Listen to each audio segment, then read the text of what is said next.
ஏடும் எழுத்தும் படிக்கவில்லை, என்ன எனக்கே பிடிக்கவில்லை. அழகா படிச்சவ சம்சாரம், அதுதான் இப்போ விவகாரம்.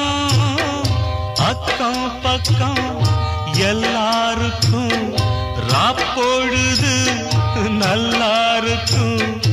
இப்போ இந்த ராவம் எனக்கு பகலா சுடுதே. ஏன் நான் தந்தனத்தம் பாட்டு தாளமில்லை, ஏன் துக்கம் எதுவும் கேட்க ஆளுமில்லை. நல்ல வைரக்கல்லு பக்கத்தில உப்பத்தான் சேர்த்து வச்சதங்க சாமி செஞ்ச தப்புத்தான். நான் உப்புத்தான், நான் தந்தனத்தம் பாட்டு தாளம்.